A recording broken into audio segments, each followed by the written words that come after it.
as well.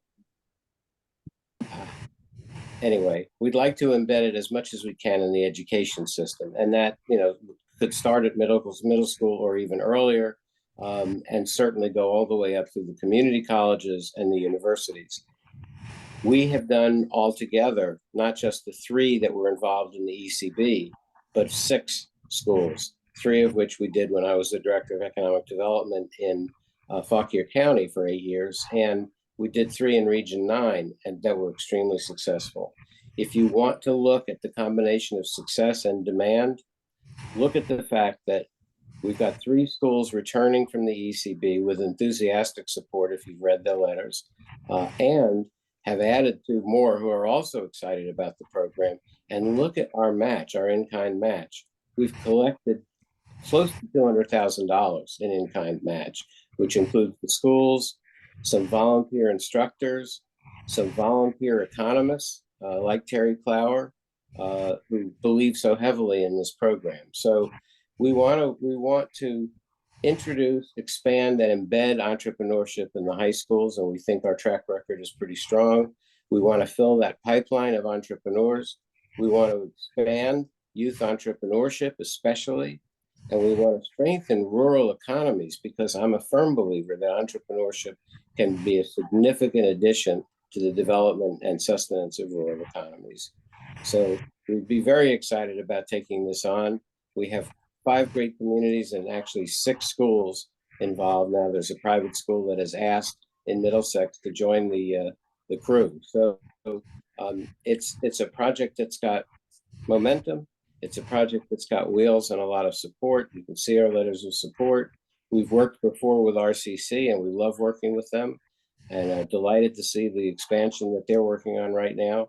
So we think this fits nicely with the region, with Go Virginia, and with our needs in economic development. Thank you. Okay, John Ansavina, you had a question.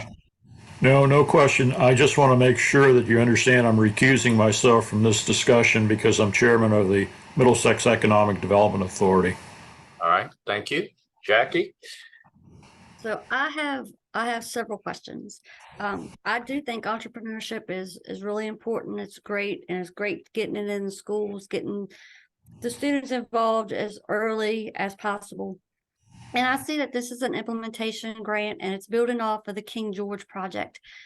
Do we have results of the King George project, and what are they? And then what is the status of that grant? We are essentially in the 4th quarter of that grant, finishing out this semester. The results thus far, now we started with 3 communities, none of which had an entrepreneurship class of note. There was a small pilot class in Gloucester, and we helped them move forward. And they actually created the preliminary information needed to start a school store. Then 8 of the 9 kids graduated. And so the store never opened, but we're still working on that. And Gloucester, in fact, is preparing to do another similar exercise with our guidance so that their current students can create at least the outline, the program outline for another project, which may or may not be a school store, maybe something entirely different. But we helped enrich the class. We worked with the teacher on an ongoing basis. We held a forum that attracted several hundred students. We did a speaker series. We have worked quite closely with them, and they are building momentum now. We're working right now in 2 business classes that are focusing, among other things, on entrepreneurship. King George had a good head start. They've got a great DECA program, so business development is no stranger to their school system. But again, we did a forum. They invited all of their CTE classes to attend, and it was a full auditorium that attended the forum. We also had a speaker series there. We also did some focus groups there, which were very strong and got some great input from local entrepreneurs. And in both of those communities, there was a much closer working relationship developed between the school system and the local economic developers. Colonial Beach, we started from, as Kelly knows, from ground zero. With Kelly's help, and this is another example of where economic developers have stepped in as great partners. We now have a former high school principal and teacher, and another former teacher who are actually leading a club, an entrepreneurship club that's already had a site visit, that has more planned, and is planning to introduce new products developed by the students early in the new year. So I think they too are hoping that we'll still be around to help them make that happen. So I Yeah, see yeah, that, well, you say sure. that you have a lot of success and that King George, and this might just be being weird to me, that King George is really happy. And usually after you do a capacity building grant, then the same individuals would come back. But I don't see, I thought King George was the lead on the capacity building grant, but I only see they're a partner this time. Why Yep. did they not come back with the expansion grant instead of Middlesex? Why is there a change there? And that may just be me thinking that it's weird. And then and I'll ask my other two questions too, Sue. And I know you spoke that you and Jason Learning are working, that you support their grant. It seems like the entrepreneurship, like I said, is a huge thing and it does need to be done. But it looks like there's duplication between the two projects, that you have one from Jason Learning and one from Middlesex, and it looks like everybody's trying to get in on the same grounds. So it's like duplication. Are we coming in and conflict with conflicting messages and those kinds of things? And then my last thing is that Michelle mentioned that there's going to be a website and some other things that will go on after the grant. Well, who's going to keep upkeep of that website and keep that up to date and all those things, because websites aren't cheap and they're not cheap to update and things like that moving forward. So that's the rest of my questions. Do my two partners mind if I take these questions, and then you're welcome to add? Speak now or forever hold your peace, as they say. Right. Why not King George in the lead? The reason is because our goal ultimately is to build these programs into the school systems. And Nick Miner, the Economic Development Director in King George, was a huge help in getting the project off the ground and was a real firecracker in advocating for this. But one of the things he, and in fact, all three economic developers said was, we want to build a closer relationship with the school system. And the goal ultimately was for the school system to embed this in their program and their agenda and their funding. And so in King George, Nick said, we have gotten the school system so fully involved. We had regular meetings. We never had fewer than 4 people from the school system at any meeting. We had the teacher, we had the vice principal, we had a member of the school board, and one other person who attended every meeting, which was monthly. And they are fully committed. You will notice that the letter of engagement to join the program is from a senior official in the superintendent's office. And so Nick said, let the school division lead this at this point. That's the objective we had from the beginning. He will be involved in a subsidiary role, but this is what he wanted to do. And I think it's actually proof of concept that the school division is handling the funding, and it's extensive and has put a lot of people and a lot of attention on the program. So that's why. And it gave other communities an opportunity to take the lead if they wanted to. And in a lot of ways, Trenton came along at just the right time to say, you know, this is something our EDA loves. This is something we want to do. We'd be happy to take the lead. The second question was Jason. We've been aware all along of the Jason project. Number one, I already commented that I think it's terrific. We've had a series of meetings with the folks at Jason Learning, and we believe it's a wonderful complement to what we're doing, and we are to what they're doing. Their focus on curriculum primarily adds resources that the schools can take advantage of. One of the things we did with each school was to show them a variety of curricula that were already out there, and let them choose those or adapt them. And with Jason's track record, we think that's going to add another great resource. We're already talking about not only how we can work together on these grants, but how we can work together in the future. We're not writing curriculum.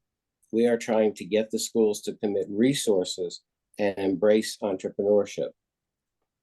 The third question on the website, you know, continuity of grants. I've worked with federal, state, and local grants all my career. And it's always been frustrating to me that you get a grant, you do great things, and then the grant ends and they all go away. We are very committed to sustainability. And if you look at the amount of money that the school systems are committing to this project, you'll see where the money will come from to continue. This is not going away when we go away, and the website won't either. The website will have to prove itself. But being the fact that it's going to be available to every county and every school and every kid in the region, we believe the website will prove itself and that it will be sustainable. Who's going to do it? Jen, and answer a question.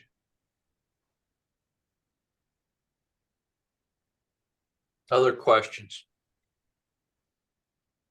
Yeah, Michelle and Trent, did I miss anything?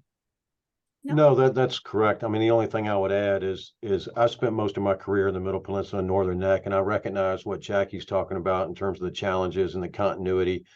The Planning District Commission is trying to restart the Middle Peninsula Alliance. Again, our EDA is very enthusiastic and very active, but we're also realistic, and we know that we've got a number of resources, and how can we best be a resource and a catalyst?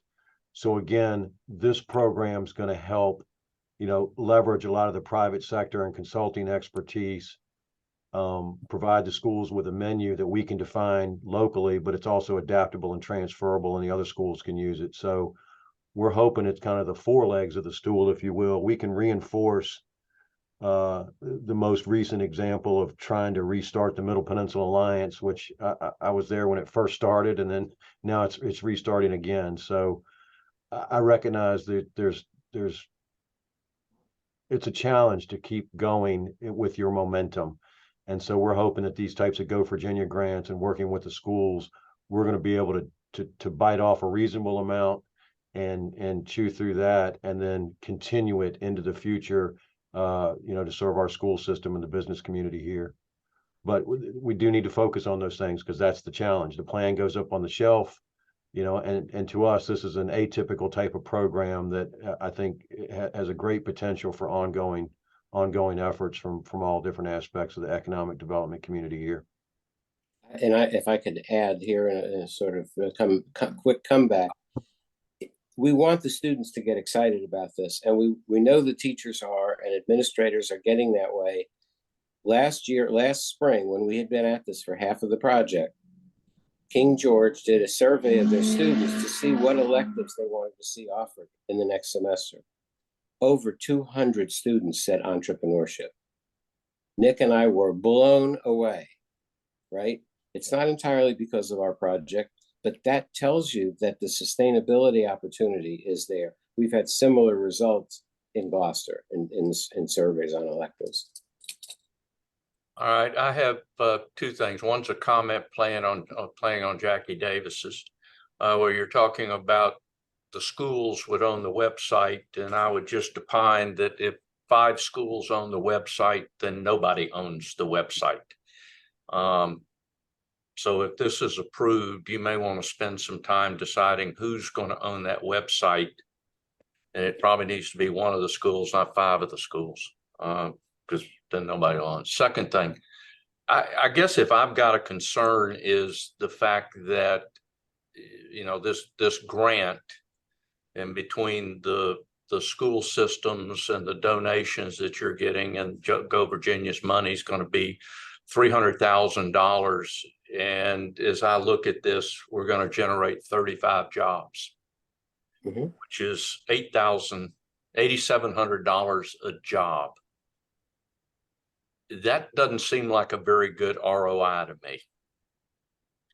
But maybe some of the other people, maybe Jackie or Shannon or somebody else that's more tuned to what it costs to generate a job. But that seems like a low ROI to me. Trent, do you want to take that one, or would you like me to, or Michelle? Well, I'm gonna have to rely on you to address the specific return on investment, because I understand and I agree, Mr. Beal. Again, from my perspective, there are the outcomes that are kind of required that y'all have to look at to be fair to all the different applicants. For us, again, one of the biggest outcomes is this is tremendous professional support, building on an existing program that we can expand to our schools that we otherwise don't have the time and resources So again, I know those types of outcomes are important, but for me, this is just something that's going to, again, be a great help on something that we're just simply not experts on.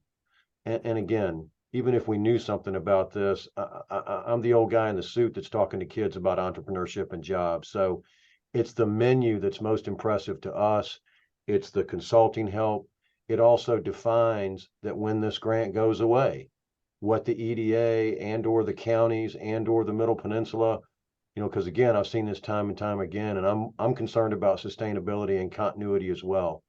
But I think we've made some tremendous strides on the Middle Peninsula and Northern Neck, and it's just a matter of trying to keep up that momentum.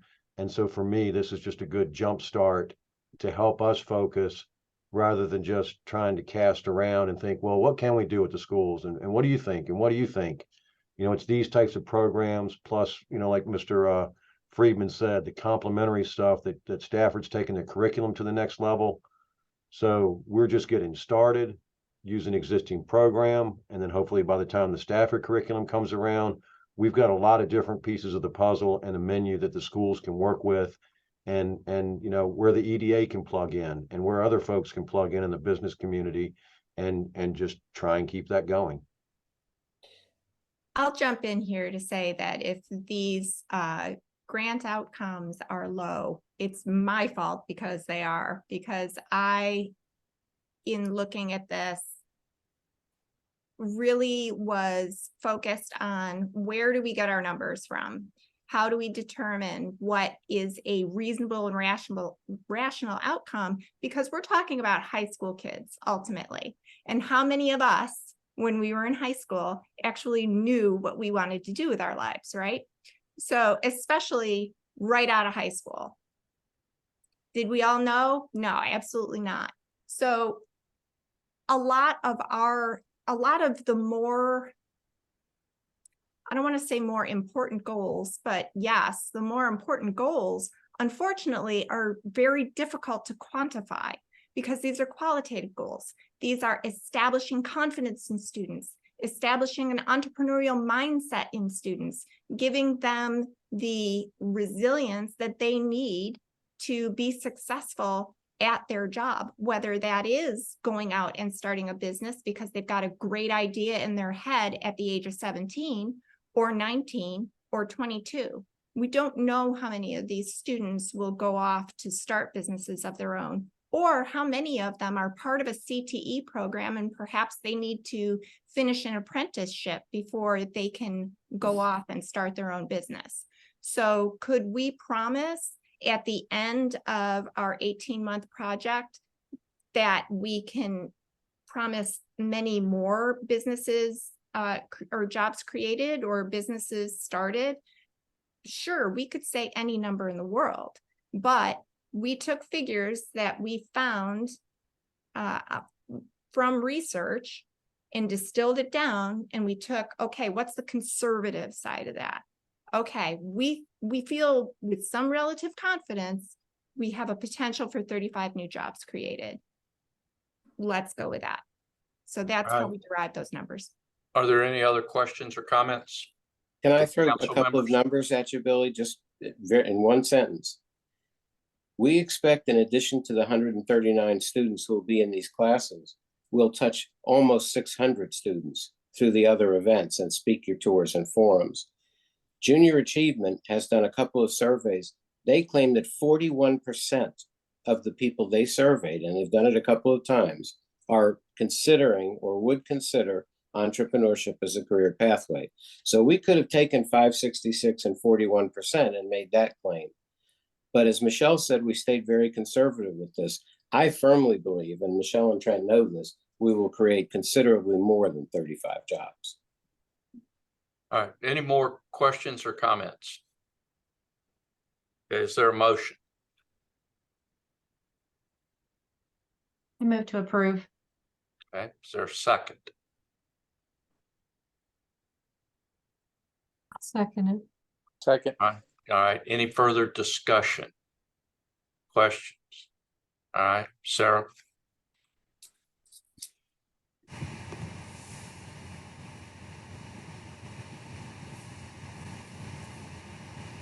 Apologies, my screen has frozen, so I'll try to reshare the screen. I'll go ahead and do the roll call now. Billy Beal, I am going to vote no, because I don't like the ROI on this. I think it's got a low probability of getting approved by the state. and I'll go back and say Dr. Derek Day did message and say he had to step off, and John Ansvino is abstaining. So Taryn Bryce Rowland, I'll vote in favor of this as a pilot project with the intent hope that ROI grows with time and that it is understanding that's a swag number.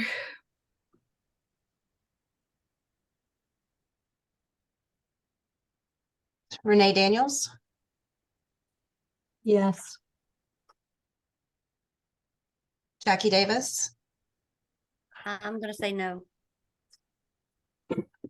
Val Folds, No.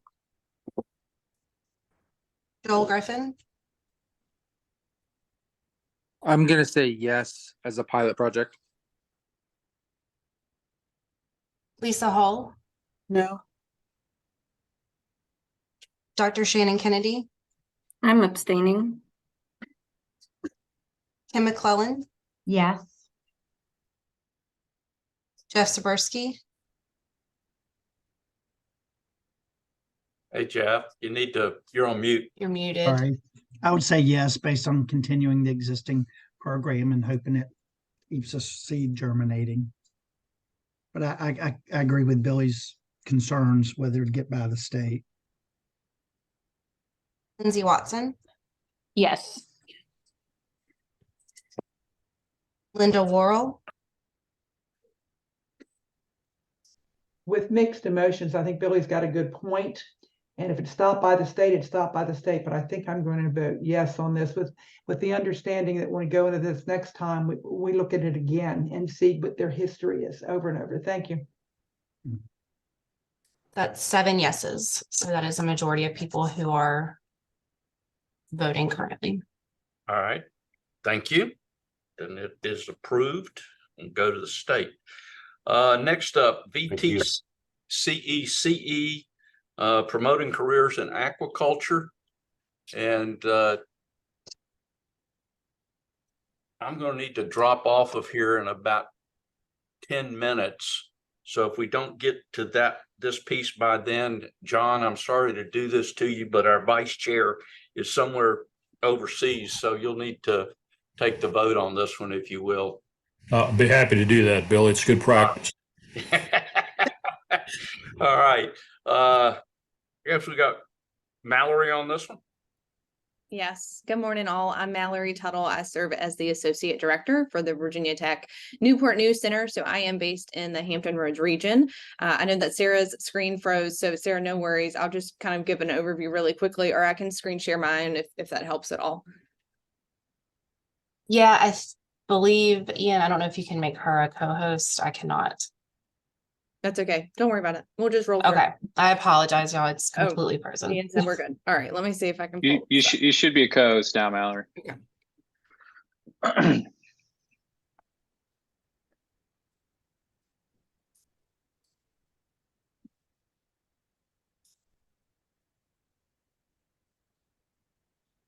All right, let's see if you all can see this. And it may be a little difficult to read, but hopefully it's coming up okay. We can see it. Okay, perfect. And if I need to zoom in at all, just let me know. But again, I'm Mallory Tuttle with Virginia Tech, and the CC acronym is our Center for Economic and Community Engagement, for those that aren't familiar. Today, I'm here to speak about the aquaculture program. As a reminder, this was an ECB, an Enhanced Capacity Building Program that you all funded last year. That Rappahannock Community College was formerly, the foundation was formerly the applicant of that initial project. So we did a pilot program last year, finished that out just this summer, and now we're rolling into hopefully a competitive statewide process, including Region 5, which is Hampton Roads and Eastern Shore, as well as Middle Penn and Northern Neck, specifically for the footprint of the project. This document that I have pulled up just gives you the quick program overview of what the program is itself. It is focused on aquaculture, specifically with 3 target audiences that really will be impacted throughout the project itself. As a reminder, because this was an enhanced capacity building grant, there are things that we've learned along the way and some enhancements and changes that we've made to this program that we're putting forth for consideration on top of the expanded footprint. But the other is adding in this element of a teach the teacher training that's new to this program that really helps to expand the opportunities for learning to teachers that are participating in this program so that they can do some implementation within their curriculum that they're managing themselves within their local school systems. But the really quick overview, we start out with 8 weeks of online learning modules. Again, that was developed previously. So we will lean into that same curriculum that was developed. We're going to enhance that a little bit. We're going to add in controlled and environmental agriculture as a topic of interest because there is overlap with that in aquaculture if you think about hatchery type operations specifically. But again, this is foundational Virginia-based shellfish aquaculture. We're thinking clams and oysters. Then we'll go, the students all have an opportunity to participate in that. So we're hopeful that that'll really spark some interest and we can have as many students that want to participate in that 8-week online learning module do so. The 1-week summer program for aquaculture training, which we fondly call SPAT, is a hands-on STEM training, tours, and experiential program session. Those students really get to understand what it looks like and feels like to work in aquaculture. And it's really important because they have this online experience and now they're meeting other students and they're working with teachers to actually put what they've learned to practice. And that helps really prepare them for a 75-hour internship placement with our industry partners. So this is that work-based learning opportunity for the students to understand, okay, now I have this knowledge, I have some experience, and now I'm going to actually put it to use without, having potentially a history in that field before.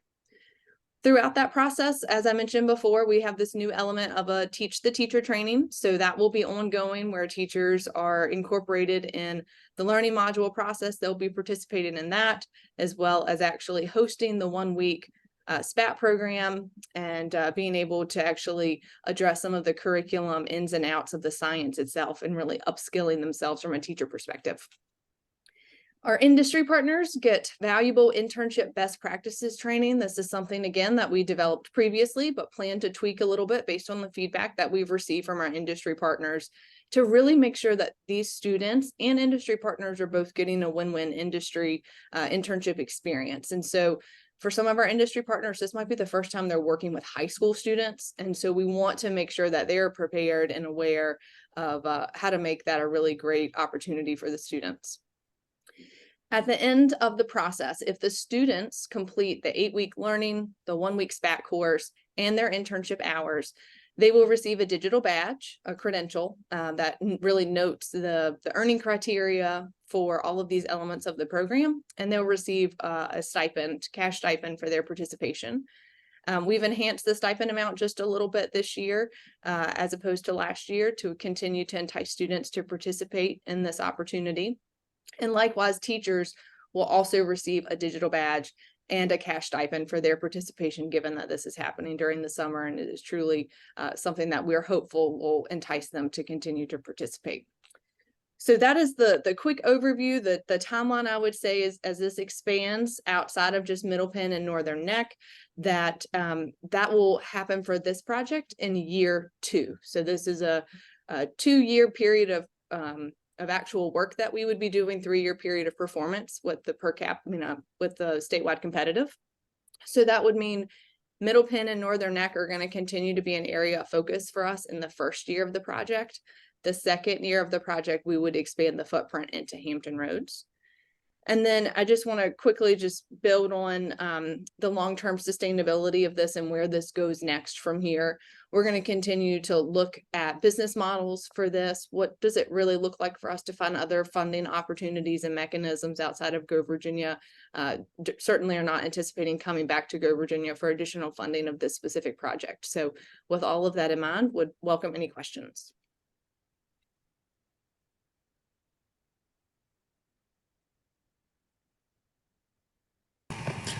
Has Billy left the meeting?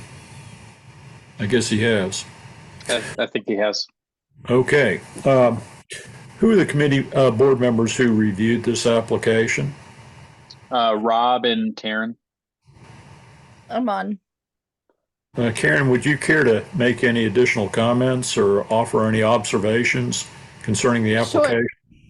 Yeah, absolutely. I can do that. I'm also, as a point of clarification, I will be abstaining from this vote as my company is actually participating in the program.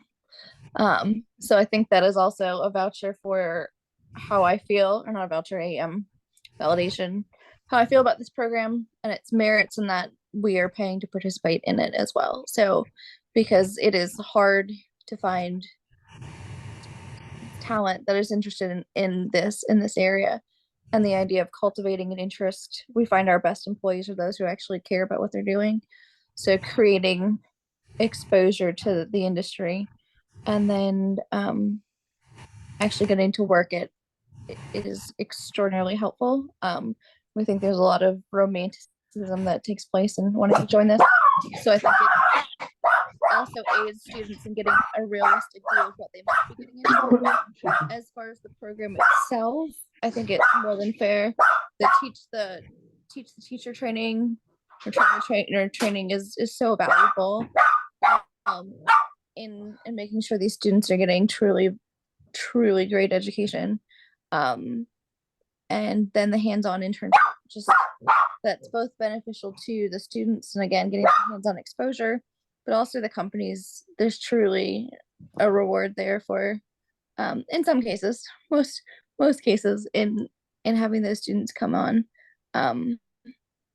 So I think it's an extraordinarily beneficial program for the industry. I don't know if anybody has specific questions from it that they'd want to ask someone with an industry perspective.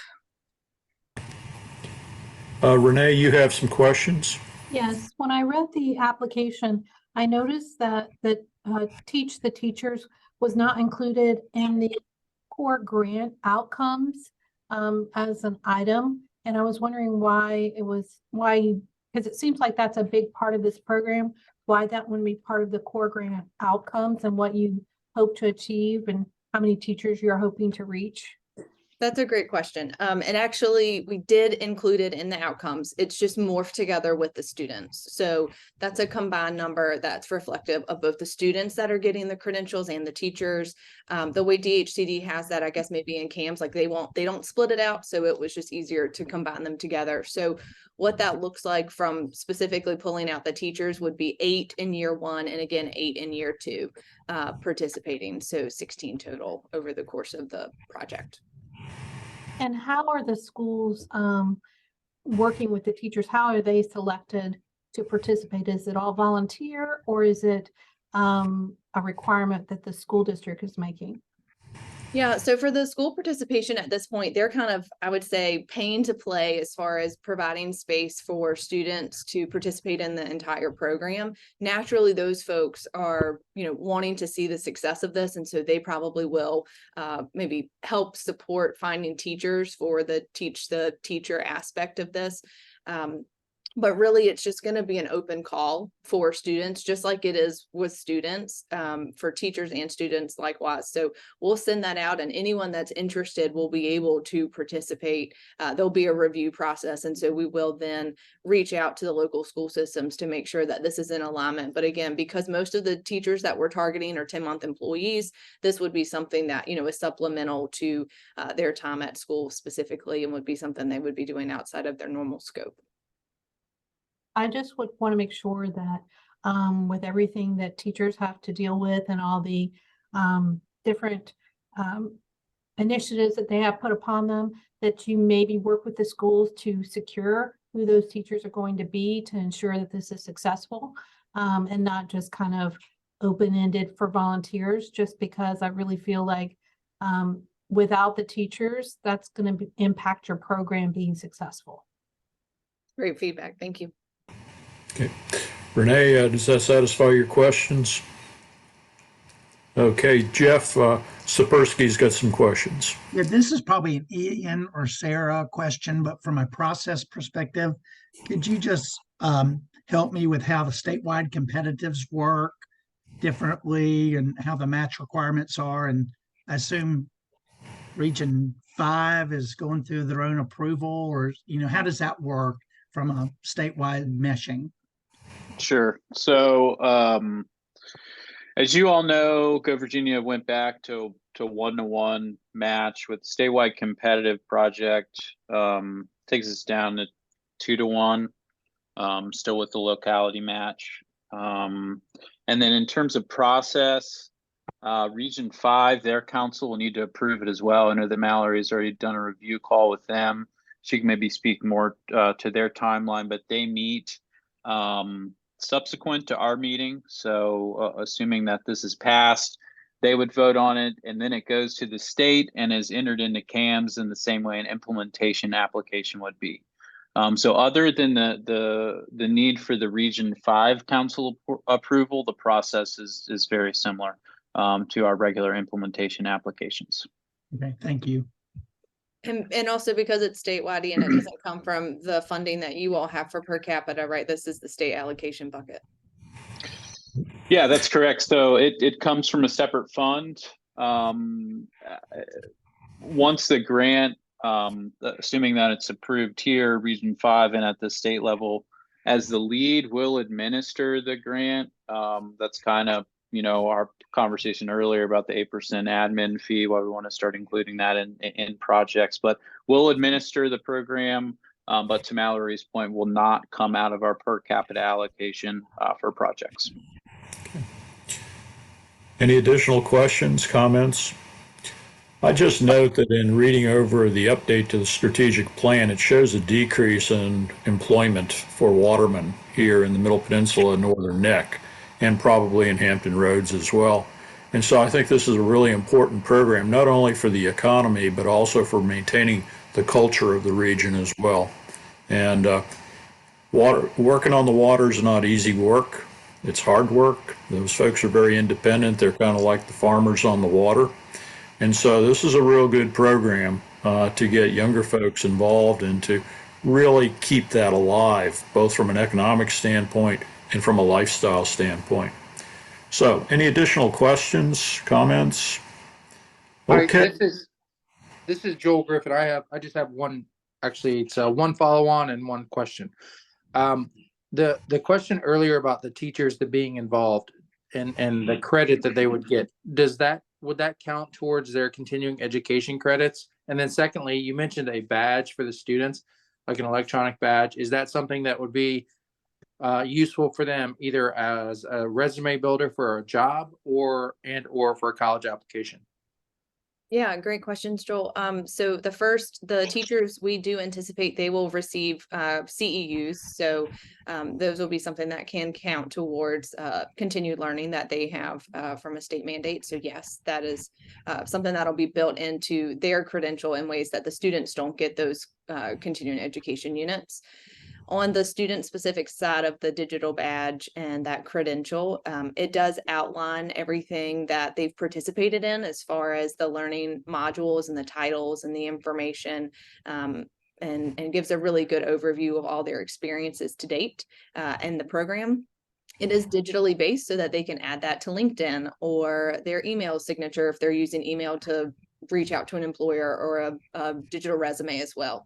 Likewise, they can print that information if needed, but it is pretty transformative in the way that it allows someone to actually kind of use this as a badge of credentialing so that people can visibly see it. Thank you. Any additional comments or questions? Okay, would someone like to make a motion for approval of the application?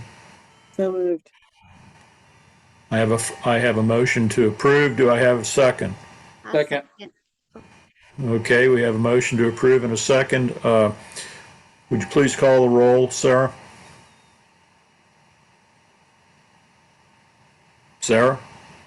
I think that Sarah's computer is out to get her today. So I'm gonna do the roll call. Okay. Okay. So Billy Beal, we know he has left the meeting. Rob Cortell, Dr. Derek Aday,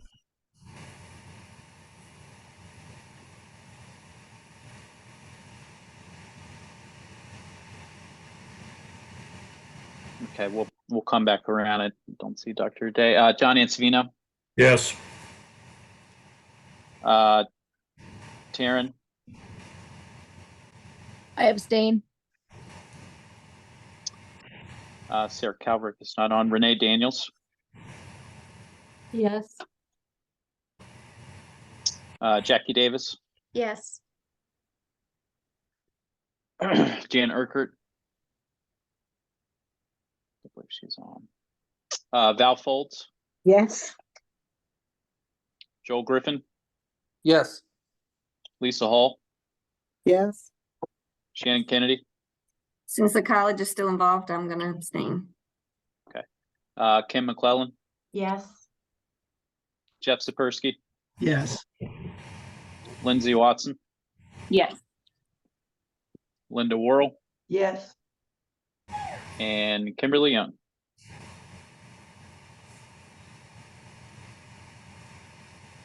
Okay, I think Kimberly hasn't come back on, but that is a majority, so that passes. Okay, well, we'll move that on to the state then, correct, Ian? We will. Okay, well, that concludes the applications. Thank you for everybody's attention. We got through them, I think, a little bit quicker than everybody anticipated. We're going to move on to information items very quickly because I know everyone's time is valuable. First item is a briefing on the January 6th, or reminder on the the Region 6 Economic Development Stakeholder Summit, which is scheduled for, I believe, January 23rd, 24. Is that correct, Ian? So it will be, and I can just, if you're okay, I can just kind of blaze through all these three items at the end. That's great. Go right ahead. Okay, yeah. So the stakeholder summit is the 22nd and the 23rd. So the 22nd we'll have a regional council meeting at UMW Dahlgren. We're going to try to do a tour of the iLab at Dahlgren, and then we'll have a reception at the Kobe Workspace. I don't know if Kelly's still on, but just want to thank her so much for helping us arrange that. That's the new co-working space in Colonial Beach. So that'll be the evening of January 22nd, and then the 23rd. We're going to have a half-day event. Essentially, the programming will kind of revolve around the core investment areas of Go Virginia, so workforce, site development, entrepreneurship, and then we'll focus on our coastal resiliency cluster. That's a really burgeoning cluster in the Middle Peninsula, and obviously very applicable in the Northern Neck as well. Sarah and I attended the Coastal Resiliency Conference at the University of Virginia, and their panel, who are the folks who are participating in our project, they had a panel there, so we're going to kind of replicate that panel for our event. Then the half day will be at UMW Dahlgren in their large event space. If you guys have any questions, offline about that, we're looking for some sponsors for a few things. So feel free to reach out. We're going to be releasing some sponsorship tiers. We released a preliminary agenda last week. Still firming up a few of the goal is to do a keynote speaker to open us up, and then a keynote speaker for lunch. So still confirming a few of those things, but the majority of our panelists have been confirmed. Just a quick update on the state board meeting. So I sent you guys an email about this, but our regional entrepreneurship initiative, spearheaded by FRA and the nonprofit that they're creating, the RAP Region Entrepreneurship Council, was approved at the state level. So excited to get that initiative underway. We're in the final stages of the contract negotiations for that, so that should be up and running soon. And I know that Curry and Todd and the FRA team are excited about hiring executive director for the council and moving forward with that. The other thing, I mentioned this in an email, we'll see what doors it opens, if any, but there was a purely healthcare project approved by the state board.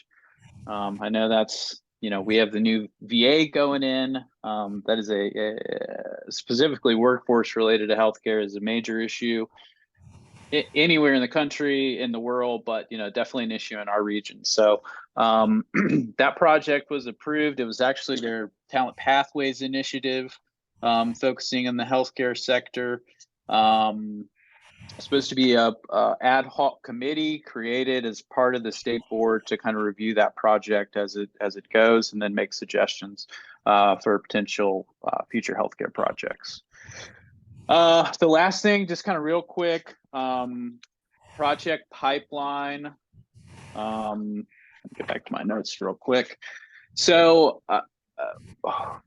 some of these may become less relevant, but we have a few site development projects. The Virginia Business Ready Sites program, especially in terms of hard infrastructure improvements to sites, is typically a path that folks, just because the amount of money available is typically a path that they go. So these may become less relevant, but we've been working with King George. We've been having conversations with them for quite some time on their second industrial park. We've been talking with King William about a site development project. I think we would start there with some engineering work. We've been talking with Stafford about developing their airport, the regional airport in northern Stafford. And then West Point, as you all know, we approved the West Point site development project last year. So we've been talking to them with the idea of that kind of being a campus for the coastal resiliency companies, but also a way to attract, folks in their supply chain, but other companies as well. So we could foresee that being a follow-up implementation project at some time.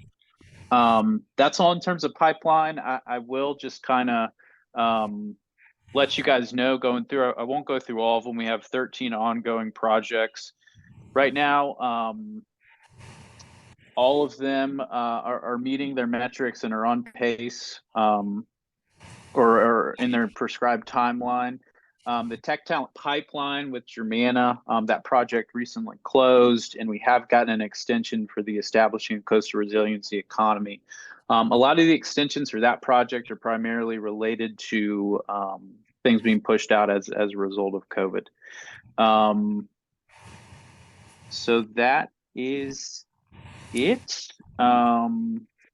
Last thing I'll mention, this is just, we don't need to vote on this. It's really just kind of in there as an information item, but our FY23 annual report is in your packet as well. So that is all I have. Okay.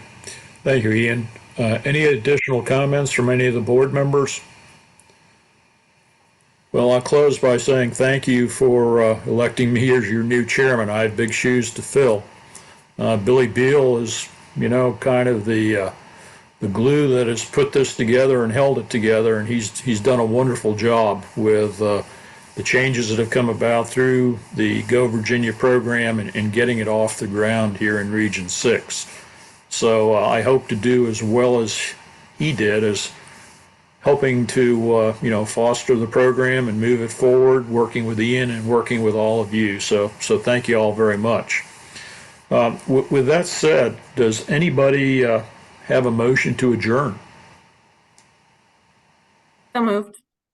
I have a motion to adjourn from Shannon Kennedy. Do I hear a second? Second. Okay, I've got a second from Renee Daniels. All those in favor signify by saying aye, please. Aye. Aye. Thank you all very much, and we'll see you in January at the meeting, okay? Thank you all. Take care. Bye-bye. Aye.